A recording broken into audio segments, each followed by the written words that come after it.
এয়া আজিৰ নাট পৰিণাম আমি পৰিৱেশন কৰিবলৈ লৈছোঁ। আমাৰ আজিৰ নাট পৰিণাম।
অঞ্চল আপোনালোকে দেখিবলৈ পায় এখন ঘৰ য'ত নেকি দুজন বা আৰু ঠাই তেওঁলোকৰ যি বৰ্তমান অৱস্থা তাত এজনে পঢ়া শুনাত ভাল আৰু নিজৰ শিক্ষাত গুৰুত্ব কৰিছে আৰু আনজনে নিজৰ যি খন্তেক সময়ৰ আনন্দ সেই আনন্দ উপভোগ কৰি নিজৰ সময় নষ্ট কৰিছে। এতিয়া তাৰ 5 দিনৰ যি স্কুলৰ অৱস্থা হ'ল তাৰ বিষয়ে আমাৰ দ্বিতীয় দৃশ্য।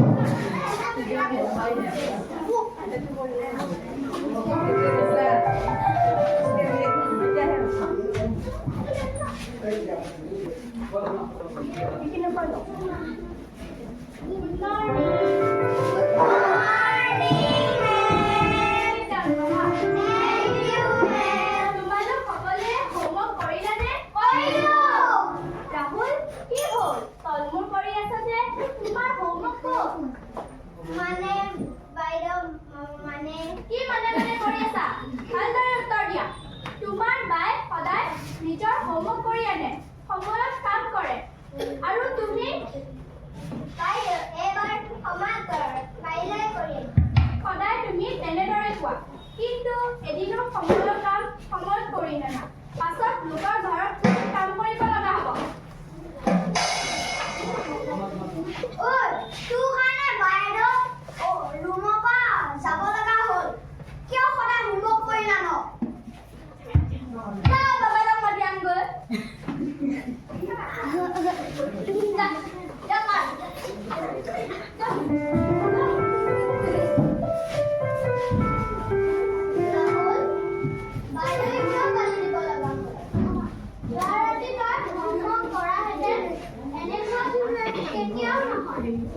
আজিৰ পৰা সময়ত কামবোৰ কৰিবি, ভালকৈ পঢ়িবি, মোক বাইদেৱে গালি নিদিয়ে। সদায় সময়ত কামবোৰ কৰোঁ বাবে তোকো গালি নিদিয়া হ'ব। তয়ো নিজৰ কাম সময়ত কৰিবি, বুজিছা নহয়?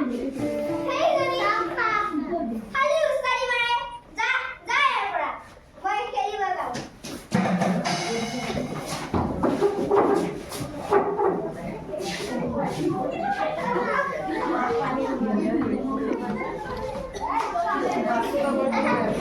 আপোনালোকে দেখিবলৈ পালে মাছৰ স্কুলৰ পৰিস্থিতি। ৰাহুলে নিজৰ হোমৱৰ্ক নকৰাৰ বাবে বিদ্যালয়ৰ শিক্ষয়িত্ৰীয়ে তাক গালি দিব লগা হ'ল।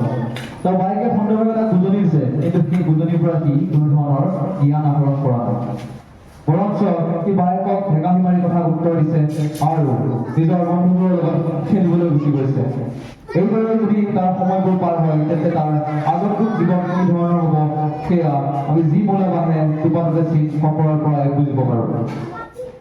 ঠিক তেনেদৰেই বহুদিনৰ যাত্ৰা শেষ হয় আৰু 15 বছৰ সময় পাৰ হয়।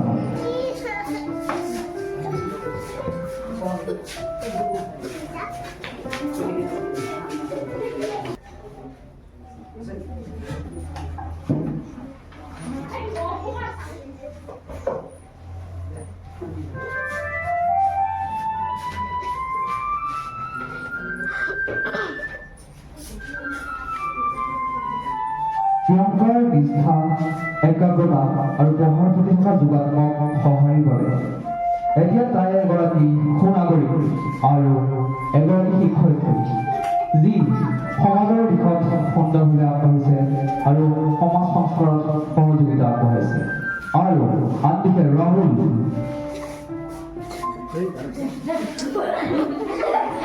ৰাহুলে উচিত সময়ত নিজৰ কাম আৰু পঢ়া শুনা নকৰাৰ বাবে এতিয়া এজন বৈজ্ঞানিক যুৱক আৰু যি নিজৰ বাবে সম্পত্তিও গোটাব নোৱাৰে নিজৰ অবৈধ আচৰণ আৰু কৰ্মবিমুখিতাৰ বাবে নিচাসক্ত হৈছে আৰু ঘৰৰ সামগ্ৰী বেছি কোলাহল সৃষ্টি কৰি ঘৰ আৰু সমাজৰ অপকাৰ সাধন কৰিছে যি কোনোকালেই সমাজৰ সম্পদ